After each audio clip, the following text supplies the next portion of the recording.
The movie begins in 1964, where we see a young couple. The boy, Dan, proposes to his best friend Shell for marriage. Hearing this, Shell becomes very excited and immediately says yes. But suddenly, Dan hears a strange voice, like someone is in trouble. Dan and Shell walk toward the sound but find no one. Just then, they hear another voice shouting, "Dad! Dad!" from behind. As they follow the voice, they encounter a hunter who would also come after hearing the same cries. While they are discussing the strange situation, a spinning cutter suddenly flies out of nowhere and slices the hunter's head clean off. Terrified, Dan and Shell try to run, but the killer easily catches them. He brutally kills Dan first and then chops Shell into pieces. This killer is none other than Victor Crowley, whom we have seen in the earlier parts of the franchise. The next scene jumps to 10 years after the Crowley massacre, where only one survivor remains, Andrew. He survived because he never got off the boat and secretly hid to save his life. Everyone else died in that massacre. Andrew wrote a book about the incident titled I, Survivor. He appears on his best friend Sabrina's talk show to promote it. We learn that nearly 40 people were killed by Victor Crowley. But the question still remains, was Crowley really responsible, or could someone else have done it? Since nothing was proven, many people believe Andrew himself is the real killer. In another scene, we see a girl named Becky who wants to make a horror movie based on the Crowley massacre with her friends. She thinks Andrew might help them with the movie, so the three friends go to his book signing event. After waiting in line, they finally meet Andrew. But when Becky mentions her movie, Andrew's manager Kathleen immediately stops the signing event and drags Andrew away. Becky is confused. Why did he leave so suddenly? Kathleen reveals that Andrews has received a huge offer. He must go back to the same swamp and give an interview. And for that, he will be paid a massive amount of money. But Andrew refuses. He is terrified of returning to the place where only death waits for people. Then, Kathleen reveals the amount, $1 million. Hearing this, Andrew changes his mind and agrees. A group of visitors also joins them for the interview. But Andrew is still extremely scared. After all, he was returning to a place covered in horror and blood. Meanwhile, Becky and her friends reach the same swamp area to shoot the trailer for their movie. The swamp has now been turned into a theme park, and Victor Crowley's dolls and statues are being sold as merchandise. A tour guide arrives to show them around.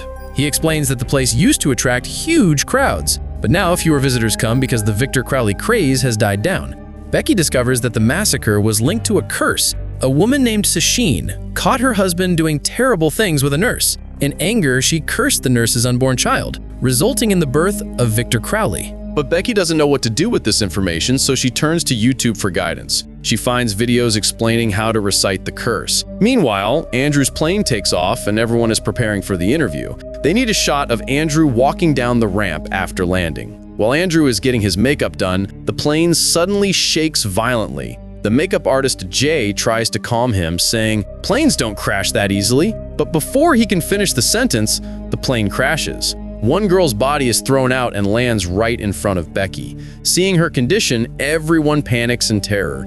Before they can process what's happening, they hear the loud explosion of the crashed plane. Dan and Becky run toward the crash site while Alex tries to hold Becky back. Rose's phone falls and a video related to the Crowley curse starts playing on it. Inside the plane, a girl named Cassie gets trapped under a seat. Andrew tries to free her, but can't. He runs to the pilot's cabin and is shocked to find both pilots dead. Dalen and Rose also arrive, and everyone tries to rescue Cassie, but nothing works. Water starts filling inside the plane, and Cassie begins to drown. Dan says he can run to the boat and get tools to cut the seat and save her. Everyone manages to get out of the plane, and Andrew goes with Dalen toward the boat. Suddenly, they hear a strange voice calling out from the swamp. Andrew immediately recognizes the voice and panics. He tells everyone to go back inside the plane. Dalen refuses to enter the plane again, but Andrew forcefully drags him inside and locks the door. On the other side, Becky and Alex also hear that same eerie voice. Following the sound, they reach Victor Crowley's house, the same house that was destroyed by a rocket in the previous part. Now it had been turned into an exhibition, displaying all of Crowley's brutal tools. Suddenly, they sense movement outside. While Alex is checking it, Victor Crowley appears out of nowhere, grabs him, and kills him with a hammer. Finally, he completely separates Alex's head from his body. Horrified, Becky has no choice but to run for her life. Crowley grabs his hatchet and starts chasing her. Somehow, Becky reaches the plane, but Crowley is right behind her. He smashes her head against the plane window so hard that blood splatters everywhere. Then he drags her body away and leaves it somewhere.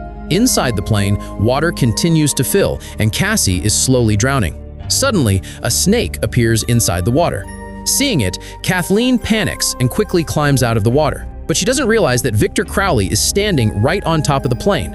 Austin opens the door to check what's happening, but the moment he sticks his head out, Crowley chops it off so fast that the head falls straight into Andrew's hands. Crowley begins killing everyone in extremely brutal ways. Outside, Kathleen finally gets a phone signal and calls the police. But before she can say anything, Crowley rips off her entire arm and kills her painfully. After that, he crushes Becky's face and kills her too. Inside the plane, Cassie drowns helplessly. Everyone watches her die in front of their eyes, unable to save her. This leads to an argument between Sabrina and Andrew. Sabrina reveals that Kathleen lied. Andrew was only going to get $25,000, not $1 million. Suddenly, Kathleen's mutilated body falls onto the window. In her mouth is the severed hand of the girl Crowley killed earlier, and her phone, which is still ringing. Rose picks up the phone. Just as she goes to answer it, the call disconnects. They try calling back, but the phone is password protected. Right then, Victor Crowley arrives and starts cutting through the plane with his belt sander. Luckily, he cuts through the wiring, which causes the plane's power to turn on. Dallin tells everyone that if the plane has power, he can start the engine again and use the turbine to kill Crowley. He rushes to the cockpit to restart the engine. Meanwhile, Crowley has already cut through the plane and entered inside, but he finds no one because everyone escapes through the underwater opening where the water was coming in. Andrew sends the others ahead and distracts Crowley to save Dallin. Sabrina and Rose get into a fight, and Sabrina snatches the phone and runs away. Hearing their voices, Crowley heads in that direction. Rose quickly climbs a tree to save herself. Sabrina somehow reaches the boat, but the key is missing. Just then, Crowley arrives. To save her life, Sabrina hides herself, but the phone in her hand starts ringing. She quickly switches it off, but it's too late. Crowley finds her and brutally kills her. Meanwhile, Dallin successfully starts the plane's engine. Andrew reaches him, and they see Rose climbing down toward them. But Crowley appears behind her and prepares to kill her with his hatchet.